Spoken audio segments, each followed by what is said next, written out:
આમ પડે છે નક્કી છે આમ પડવાનું છે.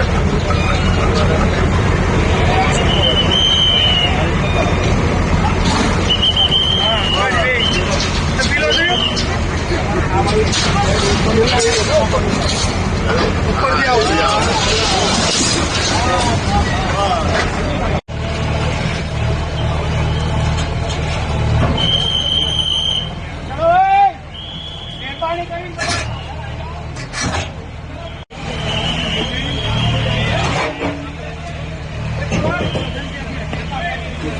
पहले ये पीछे लेंगे, उसके बाद ये पीछे पीछे लेंगे.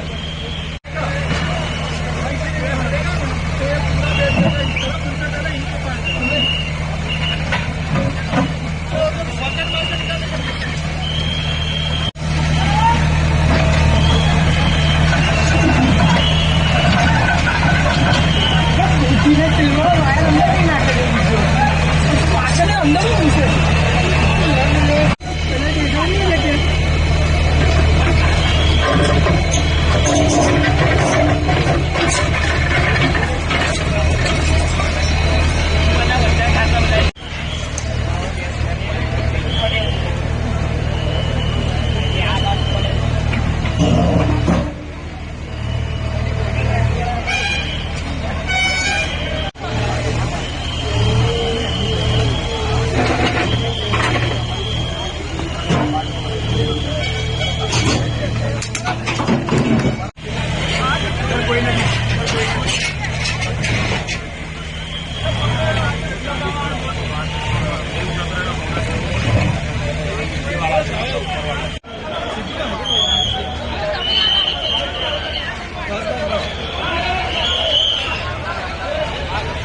वडोदरा शहर के जो लक्ष्मीपुरा पुलिस स्टेशन एरिया है उसमें सूर्य किरण बिल्डिंग है जिसमें छह फ्लैट्स है, जिसमें से एक जो आधा भाग है ग्राउंड फ्लोर और फर्स्ट फ्लोर और सेकंड फ्लोर, वो जो भाग है वो कोलैप्स हो गया है उसमें सेकंड और थर्ड फ्लोर पे लोग जो रहते थे परिवार वो सेफ है, वो बाहर आ गए हैं। और नीचे का जो फ्लोर था वहाँ पे रिनोवेशन का काम चल रहा था, इसलिए मजदूरों के बारे में पहले शंका थी कि वो अंदर हो सकते हैं, परंतु कॉन्ट्रैक्टर को इंक्वायरी करने के बाद पता चला है कि मजदूर जो है वो यहाँ से निकल गए थे। बट फिर भी हम लोग अंदर कोई है या नहीं इसके लिए अभी अपना सर्च ऑपरेशन चल रहा है और फायर की और पुलिस की टीम यहाँ पे उपस्थित है और कॉर्पोरेशन की भी टीम उपस्थित है। Thank you.